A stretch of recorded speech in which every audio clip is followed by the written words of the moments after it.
Halo sahabat BFF, bicara fakta film, balik lagi bareng gua Hadi dan kali ini gua akan merekomendasikan 5 film berdasarkan kisah nyata yang menggemparkan dunia.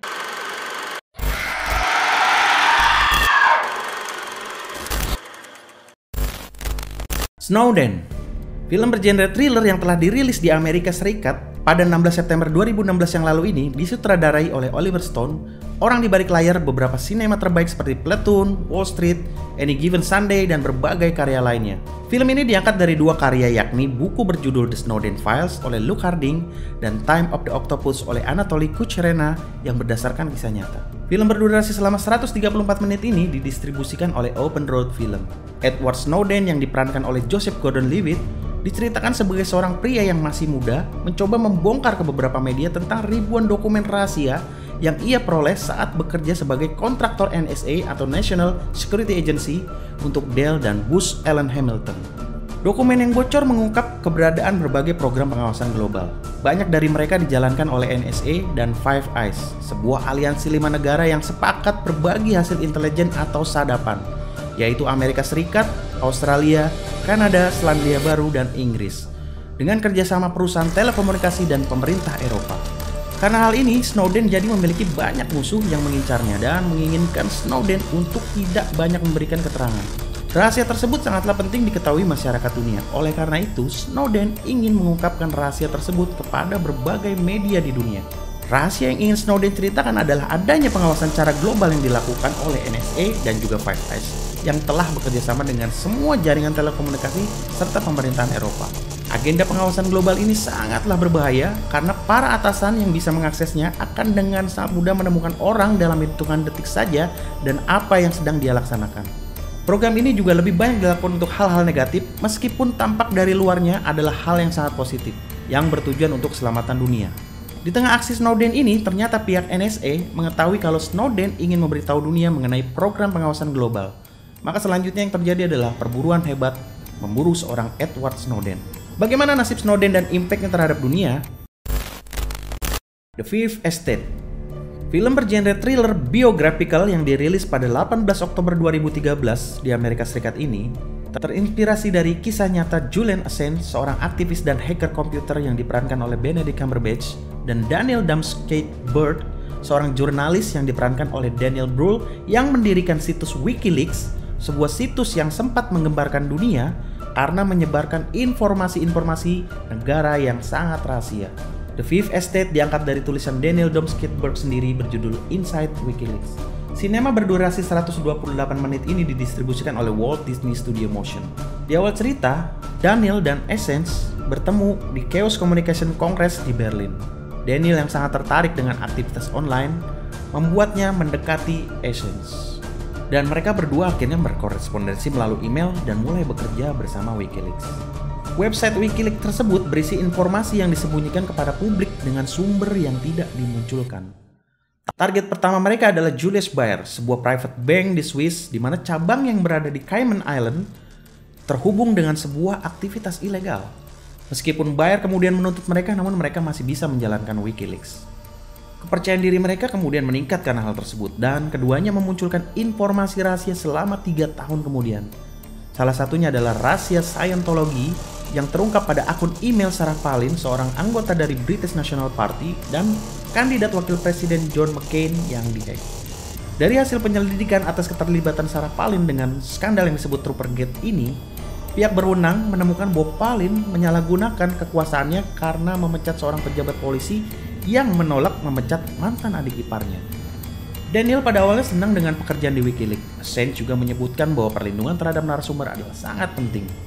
Namun Daniel merasa bahwa itu hanya cara Assange agar orang-orang mau berbicara tanpa peduli siapa yang nantinya tersakiti.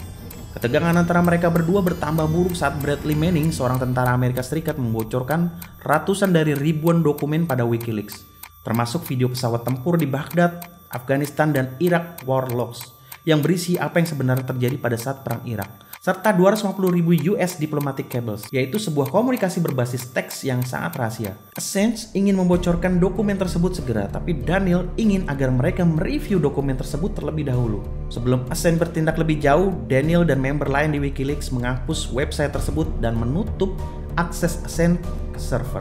Di akhir cerita, WikiLeaks tetap berjalan membocorkan informasi dan dokumen dari Bradley Manning dan dirilis tanpa redaksi. Sementara Daniel menulis sebuah buku tentang keterlibatannya dengan organisasi tersebut. The Imitation Game. Film ini dibuat berdasarkan kisah nyata Alan Turing, sosok lelaki jenius yang banyak disebut sebagai perintis mesin komputer modern. Berkat otak jeniusnya, Inggris berhasil menjinakkan Jerman di Perang Dunia Kedua. The Imitation Game sangat layak disaksikan atau bahkan sayang kalau kalian lewatkan. Cerita yang disutradarai Norton Tildum ini dinominasikan dalam 8 kategori di ajang penghargaan film paling bergensi, yaitu Piala Oscar. Film ini mengisahkan seorang Alan Turing yang diperankan oleh Benedict Cumberbatch, aktor watak asal Inggris yang turut menentukan jalannya sebuah perang paling terkenal sepanjang sejarah dengan berbekal mesin canggih yang diciptakannya. Bersetting pada masa Perang Dunia Kedua, kala itu Jerman berada di atas angin. Pasukan Nazi memang sangat kuat dan telah mengalahkan negara-negara besar di Eropa daratan. Inggris pun boleh dibilang tinggal sendirian di Eropa menghadapi Jerman, dan mereka kewalahan. Bukan hanya karena pasukan Jerman tangguh, tapi ada satu senjata lagi yang membuat mereka sangat sukar dikalahkan. Namanya adalah mesin Enigma. Mesin Enigma ini membuat Inggris dan sekutunya pusing 7 keliling karena pesan dari petinggi-petinggi Jerman yang didistribusikan mesin ini memiliki sandi yang sangat sukar dibongkar. Jadi Inggris selalu terlambat mengetahui apa yang dilakukan militer Jerman. Orban pun terus berjatuhan karena serangan tak terduga dari Jerman. Maka Inggris mengumpulkan beberapa ahli pemecah sandi paling top kala itu untuk menjinakkan Enigma. Dan salah satunya adalah Alan Turing.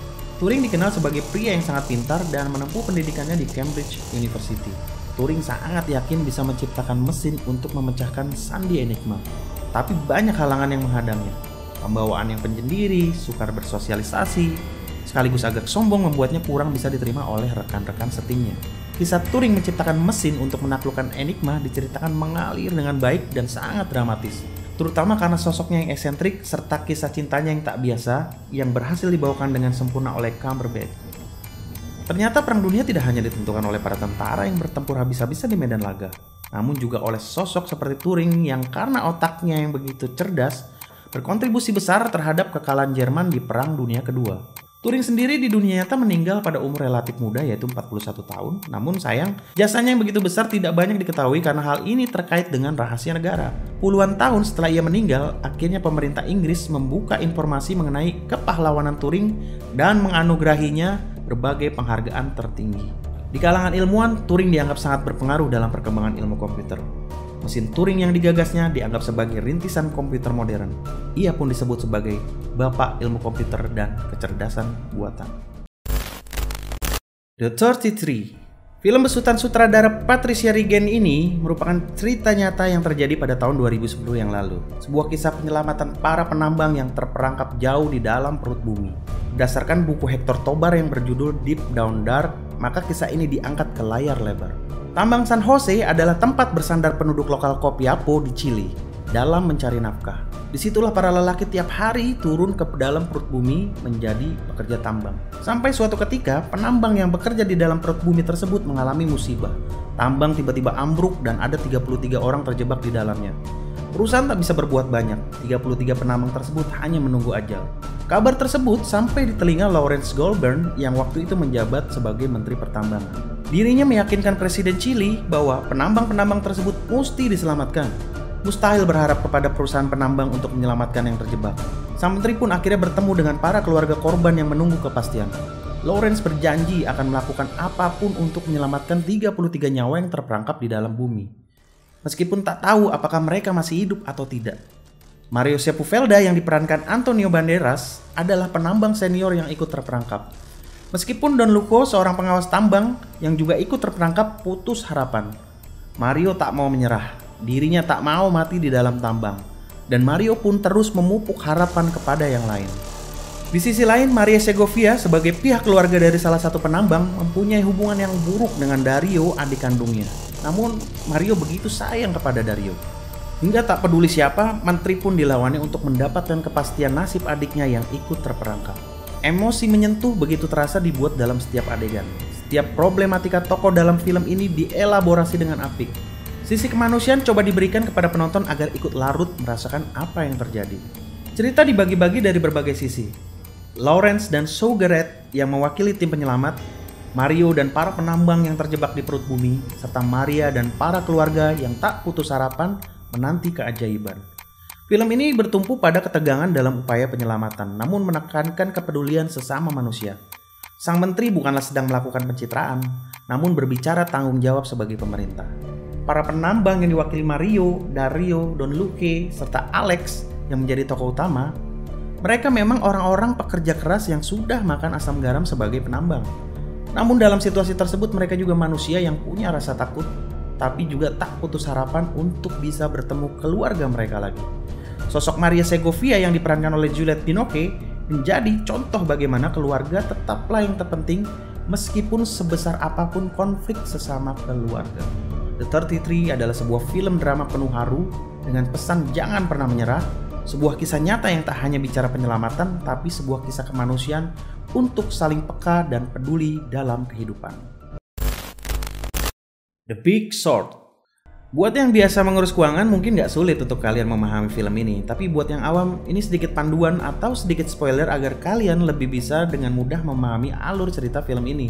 Film yang dengan detail membuka satu persatu permasalahan ekonomi di Amerika ini dibintangi oleh sederet artis papan atas Hollywood seperti Brad Pitt, Christian Bale, Ryan Gosling, dan Steve Carell.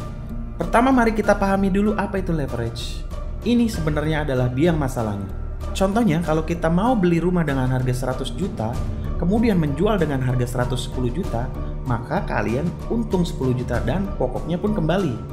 Tapi kalau kalian mau mendapat untung 50 juta, sementara uang kalian hanya 100 juta, maka kalian bisa mendapat pinjaman modal 400 juta.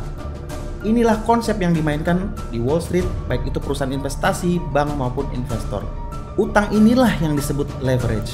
Karena untung 50 juta tentu saja jauh lebih baik daripada untung 10 juta. Sampai di sini kalian paham? Oke, kita lanjutkan. Yang kedua, kronologis historisnya. Pada 30 tahun yang lalu, sebagaimana diceritakan dalam filmnya, investor hanya punya peluang dapat untung kecil lewat obligasi atau produk investasi umumnya. Kemudian ada kredit kepemilikan rumah atau KPR. Orang yang mau beli rumah bisa kredit di bank sebagai pemberi pinjaman. Sampai di sini sama seperti sistem di Indonesia, semua baik-baik saja.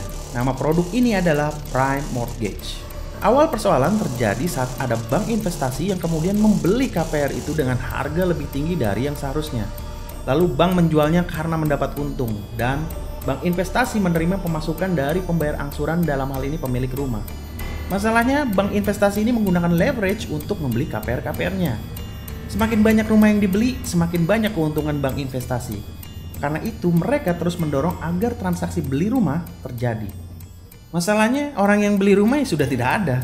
Maka dibuatlah satu layer lagi dengan nama subprime mortgage, sebuah produk KPR bagi mereka yang tidak bankable atau kurang memenuhi persyaratan yang diajukan pihak bank. Nah, dalam film ini diceritakan bagaimana seorang penari striptis bisa memiliki hingga 5 rumah mewah dengan syarat dipermudah, tidak ada klarifikasi data, dan semua dimanipulasi. Yang penting ada yang beli rumah.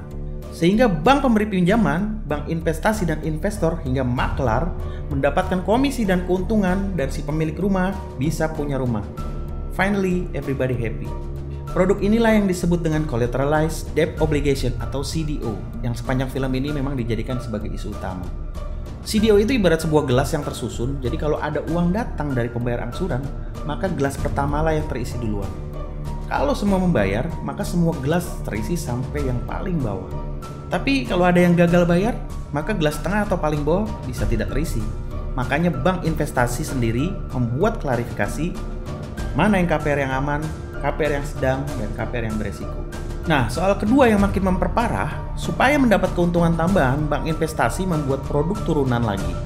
Ini seperti produk turunan dari turunan jadinya, yakni sebuah asuransi yang disebut Credit Default Swap.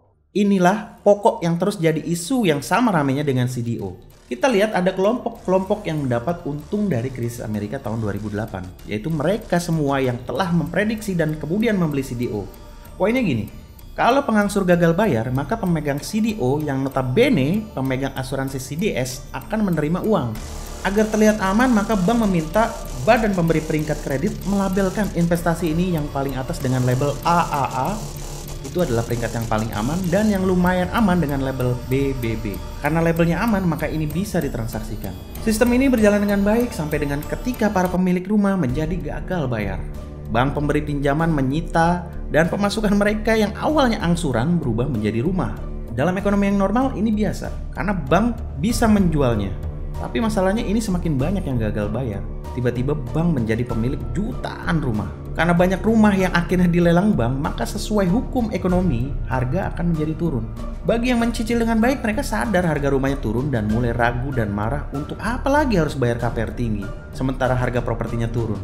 Akhirnya mereka meninggalkan rumah-rumah itu dan berhenti menyicil karena harganya sudah jatuh. Dan inilah saat-saat kejatuhan ekonomi Amerika Serikat di tahun 2008. Apakah ini konspirasi? Iya pastinya. Demikian tadi 5 rekomendasi film berdasarkan kisah nyata. Semoga video ini bisa bermanfaat buat kalian. Selamat menonton dan terima kasih. Jangan lupa untuk subscribe, nyalakan loncengnya, dan follow akun Instagram bicara.faktafilm. Gua Hadi, bye.